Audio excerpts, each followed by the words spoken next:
La recherche de fuites sur les canalisations, c'est l'une des mesures mises en place par Veolia depuis 2 ans. Ça fait partie d'un plan plus global d'amélioration du réseau d'eau potable en partenariat avec les collectivités.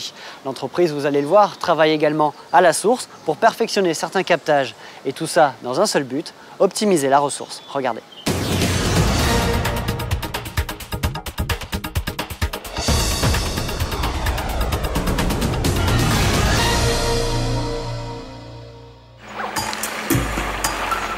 À 7 h du matin, une équipe de Veolia s'apprête à intervenir sur le captage de la rivière Saint-Denis. Il faudra 20 minutes de marche aux techniciens pour accéder au barrage. Objectif de cette expédition, faire des relevés topographiques préalables à de gros travaux. Ce captage est celui qui achemine l'eau à travers la roche jusqu'à l'usine de traitement de Belle-Pierre. Il alimente en eau potable 50% des foyers de Saint-Denis. Ici, on ouvre encore les vannes manuellement pour réguler le débit de l'eau, alors qu'aujourd'hui les barrages doivent être automatisés. Dans le cadre des travaux de la réhabilitation du seuil du captage, qui est piloté par la ville de Saint-Denis, et donc il doit faire aussi mettre une conduite à l'intérieur de la galerie.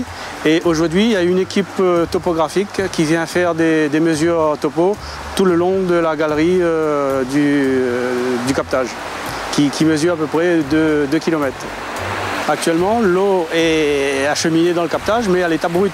Il y a de percer directement dans la roche et ça part jusqu'à Belle-Pierre, mais d'où il y a pas mal de fuites. Le canal n'est pas tout à fait étanche et donc on perd pas mal d'eau du captage jusqu'à l'arrivée à Belle-Pierre. Construit en 1902 à main d'homme et creusé directement dans la roche, ce captage est aujourd'hui bien obsolète. Les fissures naturelles provoquent une déperdition importante de 100 litres par seconde. La commune doit mettre aux normes ses installations. Ce jour-là, c'est le tout début des travaux. L'équipe doit ouvrir le captage au géomètre en charge des relevés préalables. Ils travailleront quelques heures par jour sur un mois pour limiter la durée quotidienne des coupures d'eau. Premier temps pour pouvoir faire des calculs de cubage, pour voir au niveau de dépôt qui a été rapporté, au niveau de l'eau, donc il a ramené pas mal de terre, de roches et tout dans le tunnel. Et puis voir un peu ce que référence pour faire des travaux par la suite. Les travaux démarreront en 2013. Budget 4,5 millions d'euros pour installer une conduite de 2 km et un système d'automatisation du barrage avec un débit réservé à l'alimentation de la rivière. Car il faut aussi le mettre aux normes environnementales pour rendre vie aux cours d'eau naturels. Ce jour-là, une équipe de la Fédération de pêche accompagne aussi les techniciens à l'intérieur du captage. Ça, c'est le camaron de rivière. À chaque ouverture du captage, mairie, exploitants du réseau d'eau et garde-pêche travaillent en partenariat. Donc aujourd'hui, comme ils vont faire la fermeture du captage, ils vont basculer toute l'eau en rivière. Alors ce qu'il va faire au niveau de la galerie, comme il y a des espèces, des camarons, des chevrettes, ainsi de suite, ce qu'on va faire, nous, on va faire des pêches de sauvegarde. On va récupérer ces espèces pour les remettre en rivière. Vu que le barrage a été mis en place, il n'est pas prévu de passe à poisson. Aujourd'hui, ce qu'on retrouve sur la partie aval du barrage, il y a des espèces divers qui sont migrateurs. C'est-à-dire qu'ils arrivent, arrivés au barrage, il y a un obstacle. Donc ces poissons-là et ces espèces du milieu aquatique, il y en a qui peuvent le franchir, mais il y en a non. Donc ce qui veut dire qu'on a 2 espèces dans le milieu aquatique qu'on retrouve sur la partie aval et d'autres qu'on retrouve en amont du barrage. Donc aujourd'hui, la passe à poisson, qui est multiple, qui va permettre sur tout le long du cours d'eau, avoir toutes les espèces qu'il y a dans une rivière. Les communes ont la charge des travaux d'envergure sur les captages et réseaux d'eau potable dont elles sont propriétaires. Un réseau lui aussi très ancien, dont le rendement doit être amélioré. Depuis 2011, l'exploitant a donc créé une cellule dédiée qui consacre 100% de son temps à la recherche de fuites. À partir des données fournies par cette cellule, la commune peut engager les travaux nécessaires. La commune a souhaité depuis 2011 a souhaité renforcer son activité au niveau rendement de réseau, notamment pour préserver la ressource, parce que on sait très bien que toutes les ressources ne sont pas inépuisables.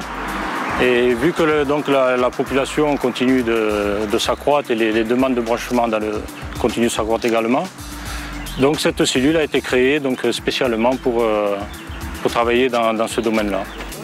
La surveillance du réseau s'effectue donc maintenant en permanence. Sur le centre-ville de Saint-Denis, 66 débitmètres et une centaine de réducteurs de pression ont été installés en 2 ans.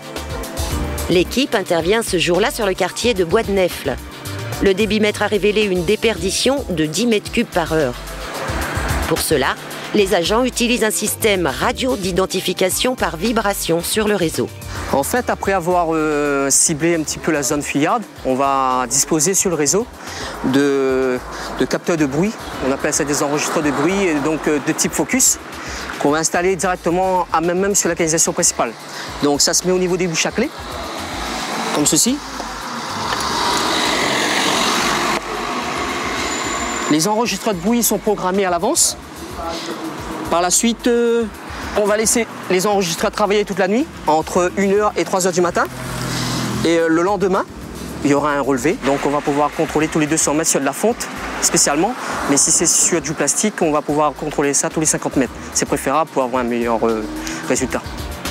Grâce à ce système, il faudra environ une journée aux techniciens pour localiser précisément la fuite. Ce travail préalable permettra de limiter la durée des travaux de réparation et donc de nuisances pour les habitants. Plusieurs communes ont investi dans ces équipements, dernièrement Sainte-Suzanne, La Possession et la ville du Port. Ici, l'eau potable distribuée est essentiellement issue de forages en raison d'un trop faible débit en rivière. La commune dispose de 8 puits comme celui-ci. Ils produisent 120 mètres cubes d'eau par heure. Un choix de la ville afin d'assurer une qualité des eaux constante, même en période cyclonique.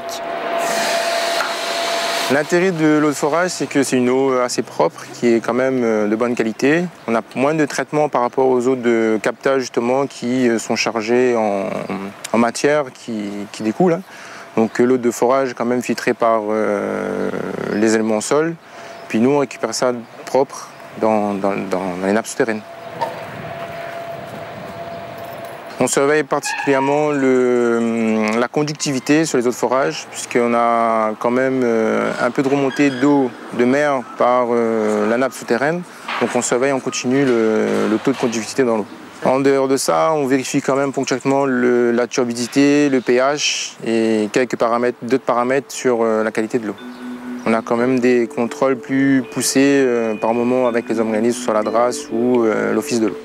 Pour répondre à l'augmentation des besoins sans épuiser les nappes, c'est l'usine de Pichette à La Possession qui alimente une partie de la commune du Port en complément des forages.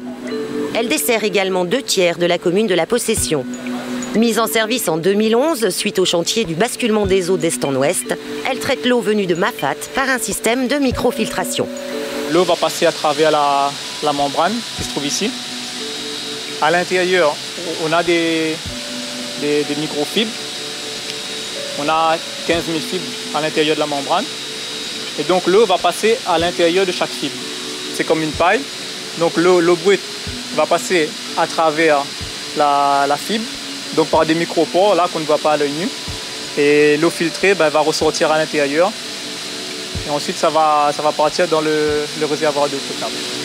Très bientôt, l'usine de Pichette pourra augmenter sa capacité avec l'eau de Salazie en cours de transfert actuellement. Un projet qui arrive à point. 80% des nappes de la Réunion sont actuellement déficitaires suite au manque de pluie.